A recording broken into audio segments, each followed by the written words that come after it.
So what's the name? My name, I'm popularly known as Mr. B. B is for Bilal, B-I-L-A-L. Okay. I'm from Uwere. I'm professionally a consultant in hotel management, and I'm an actor too, a comedian actor. I act in Nollywood. You act in Nollywood? Yeah. Yeah, which the nationality? Originally, I'm from Lebanon, but fortunately they didn't take my photocopy of my. I'm an ECOWAS citizen, a Sierra Leonean. So what happened that you're here today? Oga, you know, we are in the holy month of Ramadan. In the night, I don't sleep till morning prayer. In the morning, I wake up around 9 o'clock. I saw a message in my wardrobe, in my iPad. Mr. B, please call me. I have business for you. The man photo appeared. I called him with my MTN line. Who is this? He said, my name is Clifford. We have a new hotel for you to take over, and we have a new movie for you to feature in. We need a white man, and we know you therefore Uwere. So I told him where. He told me where I will meet him along Aba Uwere Road. When you are going to Aba, before you reach the Uwere Airport Junction, he told me that there is Arab contractors there. So there, his driver will come and take me to the hotel where we will sit and talk and negotiate. I reached the place. The driver, he gave the driver my number, so I have the driver in my phone. I told him, are they in front of Arab contractors? He said, okay, I'm coming. Like 2 minutes, he just appeared. Are you Mr. B? I say yes. He said, okay, yeah. Now enter, I'll follow you. Because I was with my Igbo brother. I have an Igbo family. They take care of me in Owerri. I stay in his house. Now his motor, Venza, he gives me to drive to go meet these people.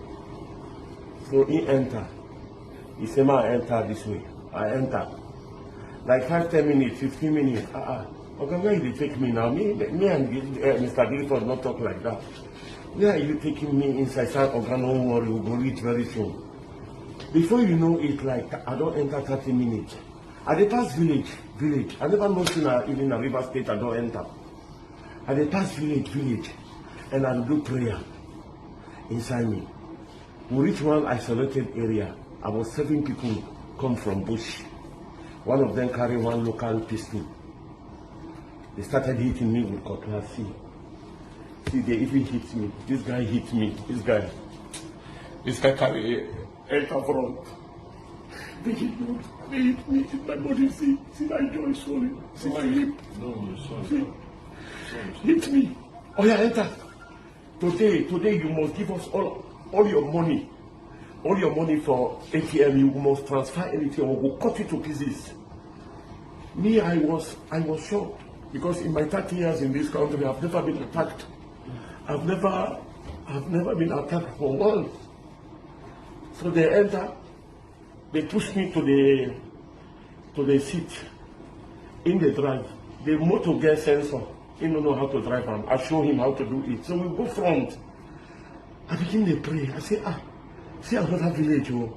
Luckily for me, we reached for one place, 2 palm 3 day for road. So they cannot cross.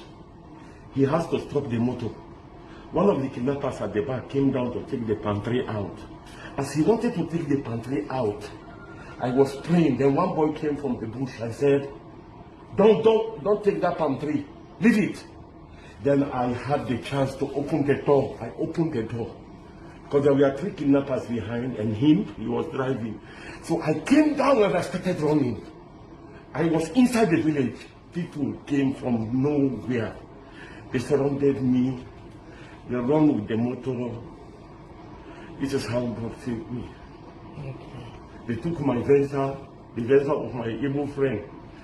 Luckily for me, I even have some complimentary card that one of the vigilante people saw in the motor where they left the Venza in the bush.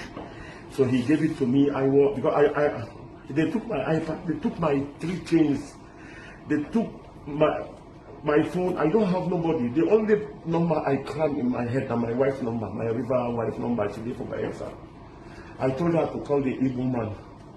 She lost her phone. She never had my Igbo brother number. So luckily I have a card for somebody that has an aluminium factory that knows us very well.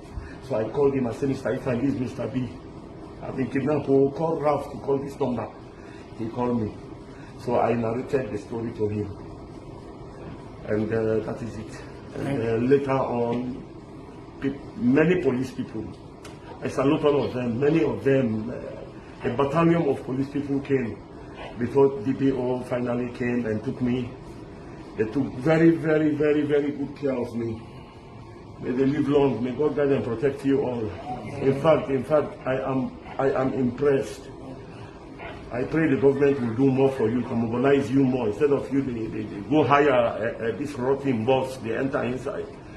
They can buy new boss for every police station, mobilize them. The guys are trying. No matter the bad they talk about police, believe me, today I know that police people are trying in this Nigeria. They don't have proper government support. They don't have better facility.